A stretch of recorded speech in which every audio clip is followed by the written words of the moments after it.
Hey Lion family, this is Jensen here, and I'm here to share a quick little devotional on John chapter 13. And I hope that wherever you are in the season of your life, that God, through His Word, can come and encourage you, comfort your soul, bring love, peace, and joy. And so I'm really excited to just talk a little bit about this passage, some things that are going on.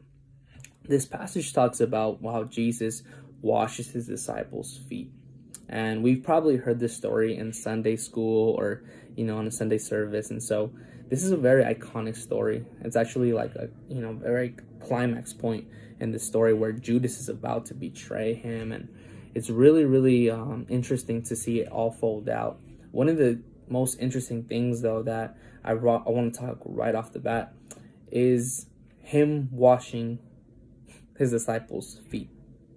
This is Jesus, Lord of Lords and Kings of Kings. Like, think about this. The creator of the universe is washing His disciples' feet. That is an amazing example and form of humility. When you think about it, especially, feet, they didn't have no Nikes and Jordans. Like, their feet were on sandals and they were getting, they're dusty and very dirty. And so they were extremely, dirty. And so Jesus, the living water, comes and washes His disciples' feet. And you think about that, and it's so beautiful. It's an act of humility. It's an act of showing them, hey, I'm lowering myself to serve you, to love you, to show you that I'm not just out farther and better than you are, but that I love you, that I have mercy for you. And it's such a beautiful act to think about. We think about this, and maybe you and I wouldn't wash each other's feet, but this is actually an example that we ought to follow. Because humility, when we say the word, humility, a lot of people say, humility and, being humble is thinking less of yourself. That's not really what being humble is. Being humble is not thinking less of yourself. Being humble is not thinking of yourself at all. It's a complete denial of yourself. And that's exactly what Jesus has called us to do. He's called us to deny ourselves, pick up our cross, and follow Him. And that's the beauty. It's that, hey, but I have this desire. I want to do this and I want to do that. It's like, no, deny yourself. Deny yourself and go and do this. And sometimes our own comfort and our own, plans and ideas can sometimes limit us serving other people.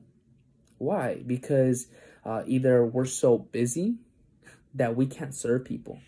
And we're so caught up doing this thing that we don't do this, And so that's the most beautiful part that Jesus is also inviting us to do, is that, hey, we ought to serve one another, and that way we are showing His love, doing the things that no one would think of doing.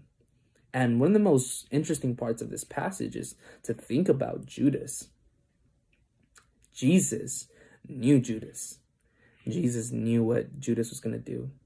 He knew the exchange that was going to happen, but nevertheless, He still washed His feet.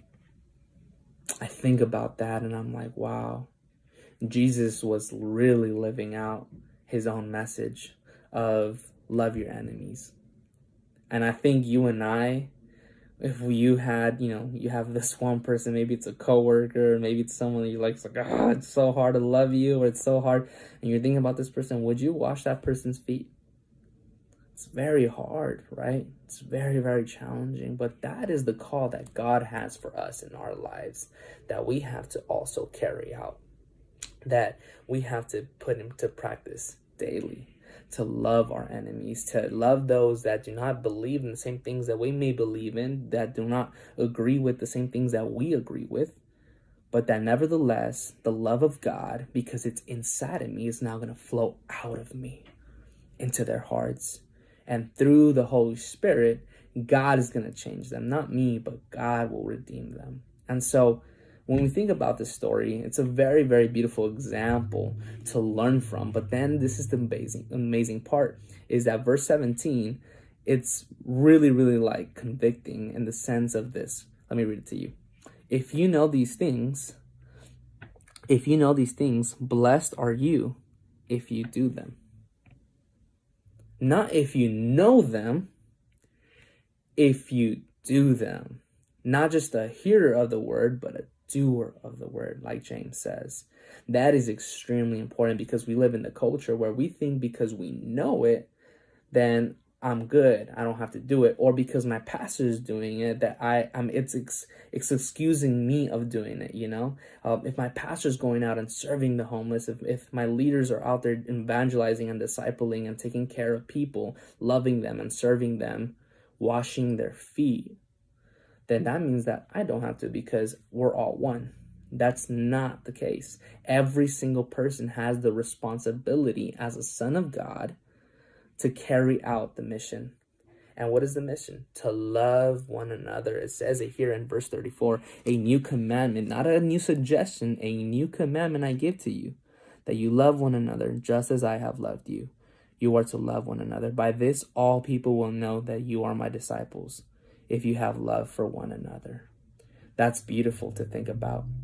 That people will know and believe in God because of the love that I have for you. Not, oh, I have this amazing discovery, or I have this, I'm going to do this, and then people are going to believe. No.